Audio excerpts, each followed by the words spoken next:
Sir வணக்கம், happy birthday. வணக்கம் sir. Thank you sir.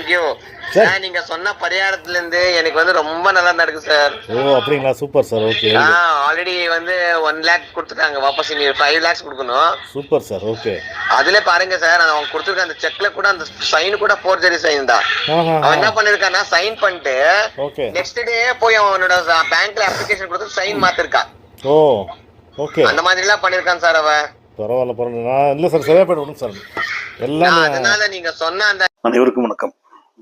நான் உங்கள் ஏல்பி ஜோதிடர் மற்றும் வாஸ்து நிபுணர் ரமேஷ், பெங்களூர்ல இருந்து பேசுறாங்க. இப்போ நீங்க கேட்ட இந்த குரல் ஒரு ஹாப்பியாக நம்மகிட்ட ஷேர் பண்ணாரு. ஆக்சுவலாக அவர் வந்து என்னோட கிளைண்ட்டு. அவருக்கு பிறந்த நாள் வாழ்த்து சொல்ல போகும்போது தான் அவர் வந்து இந்த விஷயத்த சொன்னார். அதாவது இவர் வந்து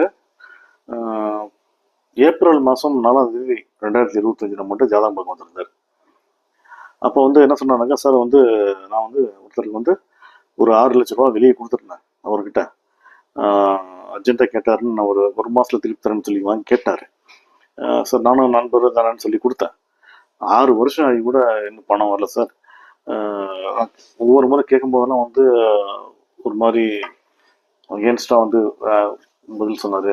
என்னால் எப்போ முடியுமோ அப்போ தான் கொடுக்க முடியும், உன்னால் முடியாத பாரு, என்கிட்ட பணம் இல்லை, ஏதோ ஒரு காரணம் சொல்லி தட்டி கழிச்சிட்டே வந்தார்.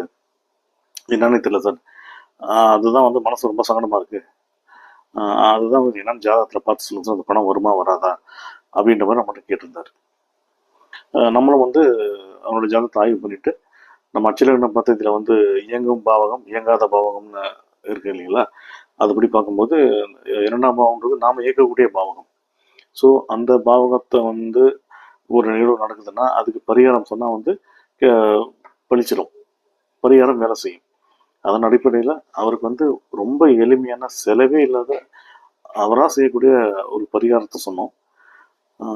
அவரும் வந்து நம்பிக்கையை வந்து செய்ய ஆரம்பிச்சு 2வது மாதத்துலேயே வந்து பார்த்தீங்கன்னா அவருக்கு வந்து கொடுத்த பணம் வந்து கிட்டத்தட்ட 1 லட்ச ரூபா கிட்ட வந்துருச்சு. 2வது மாதத்துலேயே. மீதி வந்து பேலன்ஸ் அமௌண்ட் வந்து ஒரு செக்கு கொடுத்துருக்கதா சொல்லியிருக்காரு. மாதம் ஒரு செக்கு கொடுக்கறதா சொல்லியிருக்காரு. ஸோ அந்த பணம் வந்துடும் சார் அப்படின்னு அவ்வளோ நம்பிக்கையாக ரொம்ப சந்தோஷமாக நம்மகிட்ட பகிர்ந்துக்கிட்டார். இதை பற்றின ஜாதக ஆய்வு தான் இது.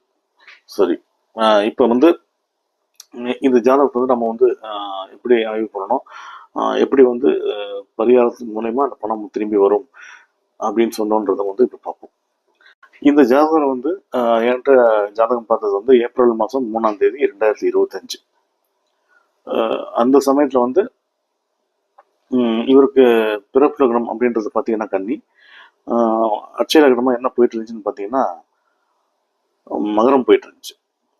லக்னாதிபதி யார்? சனி பகவான். அவர் எங்கே இருந்தார் பார்த்தீங்கன்னா 1க்கும் 2க்கும் ஆதிபத்தியம் பெற்று 10ஆம் வீட்டில் இருந்தார். வச்சுங்களா. அப்போ ஜாதகர் வந்து வருமானத்தின் மூலம் ஒரு விதமான அழுத்தத்தில் இருக்காருன்றது தெரிஞ்சது.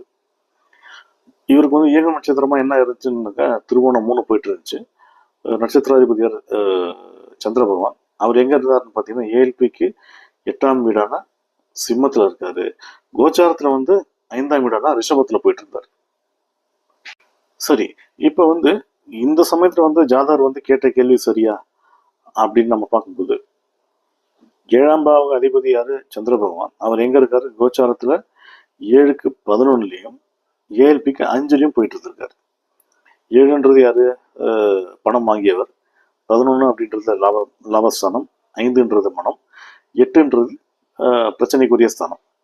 அப்ப இந்த ஜாதகர் தன்னோட நண்பருக்கு பணம் கொடுத்து, அதனால இந்த ஜாதகர் வந்து அழுத்தத்துல பிரச்சனையில இருக்காரு. ஆனால் பணம் வாங்கியவர் 7ஆம் பாவம், அவரு நல்ல லாபமா சந்தோஷமா இருக்காருன்றது தெரியுது. அப்ப கேள்வி வந்து சரி. இப்ப நம்ம வந்து வேற எந்த ஜாதகத்தையுமே வேற எந்த பாவத்தையுமே நம்ம வந்து ஆய்வு பண்ண போறதில்ல. வருமானம் 2ஆம் பாவத்தை மட்டும் நம்ம எடுத்து ஆய்வு பண்ணி பார்க்கும்போது வருமானம் பணம் சொல்ற 2ஆம் பாவத்தை பார்க்கும்போது ஜாதகப்படி ராகு பகவான் எங்க இருக்காருன்னு பார்த்தீங்கன்னா 5ஆம் வீடுனா ரிஷபத்துல இருக்காரு.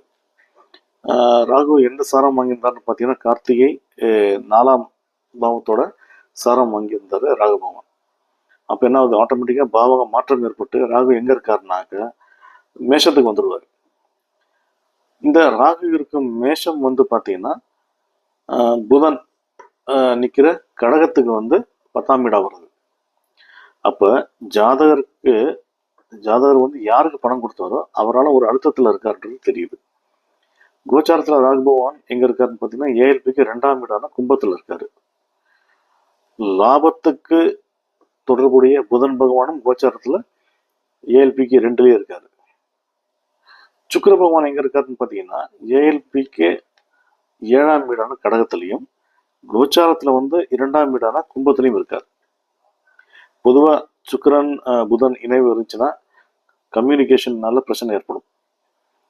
அதாவது நமக்கு எதிராக 7ஆம் பாவத்தோட நம்ம யார் இதில் இருக்காங்களோ அவங்க 7ஆம் பாவம் இல்லைங்களா, அவங்களோட நமக்கு நம்ம யார்கிட்ட பேசுகிறோமோ அவங்கக்கிட்ட வந்து கம்யூனிகேஷனால பிரச்சனை ஏற்படும். அதாவது நம்ம ஒன்று சொல்லி பேசுவோம், புரிஞ்சுக்கிறவர் வந்து வேற மாதிரி தவறாக புரிஞ்சுப்பார்.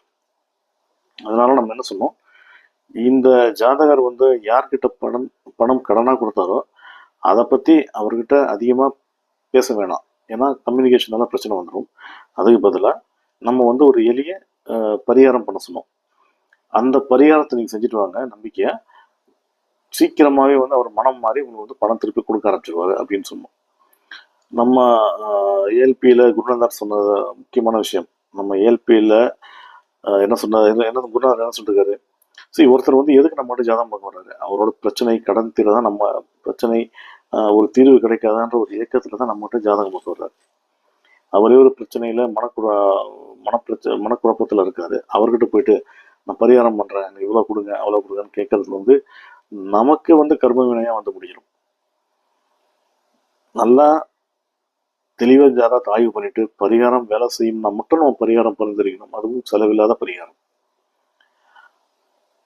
பரிகாரம் வேலை செய்யாதுன்னு தெரிஞ்சிருச்சுன்னா நம்ம வந்து பரிகாரம் பரிந்துரைக்க கூடாது. அதே மீறி அந்த ஜாதகத்தில் ஏதாவது பரிகாரம் சொல்லுங்கன்னு கேட்டார்னா கூட இதே வழிபாடு மட்டும் தான் சொல்லுமே தவிர செலவழித்து அவர் பரிகாரம் பண்ணுற மாதிரியான எந்த நிகழ்வையும் நம்ம வந்து பொதுவாக நம்ம அச்சலங்கன பத்தி ஜோதிடர்கள் நம்ம சொல்ல மாட்டோம். அதன்படி அவருக்கு வந்து மிக எளிமையான பரிகாரம் செய்ய சொன்னோம். அவரும் வந்து முழு நம்பிக்கையாக செய்தார். அதோட ரிசல்ட் என்னன்னு பார்த்தீங்கன்னா 2வது மாதத்துலேயே வந்து அவருக்கு வர வேண்டிய 6 லட்ச ரூபாயிலேருந்து 1 லட்ச ரூபாய் திருப்பி கொடுத்துட்டாரு. பேலன்ஸ் அமௌண்ட்டுக்கு வந்து செக்கை போட்டு கொடுத்துருக்காரு. பார்த்தீங்களா எவ்வளவு துல்லியமாக வந்து நம்ம அச்சலக்கண பദ്ധதி ஜோதிட முறையில் வந்து ஒரு கேள்விக்கான பதில் காரண காரியத்தோட எப்படி தெரியுது பார்த்தீங்களா. அதுவும் ஒரு விஷயம் நடக்குது, அது ஏன் நடக்குது, அதுக்கு வந்து தீர்வு இருக்கா இல்லையா, பரிகாரம் செஞ்சால் தீர்வு இருக்குமா இல்லையா, பரிகாரம் வேலை செய்யுதா போன்ற எல்லா விஷயங்களும் மிக அற்புதமாக துல்லியமாக நம்ம அச்சலக்கண பദ്ധதி ஜோதிட முறையில் தெரியுது. இப்படிப்பட்ட அற்புதமான அச்சலக்கண பദ്ധதி எனும் தெய்வீகமான ஜோதிட முறையை உருவாக்கி எனதருமை குருநாதர் திரு பொதுவுடைய மூர்த்தி ஐயா அவர்களுக்கும் எனக்கு கற்பித்த அனைத்து ஆசான்களுக்கும் இறைவனுக்கும் பிரபஞ்சத்திற்கும் என் குலதெய்வத்திற்கும் நன்றி. மீண்டும் வேறு ஒரு ஜாதகங்கள் சந்திப்போம். வணக்கம், வாழ்க வளமுடன்.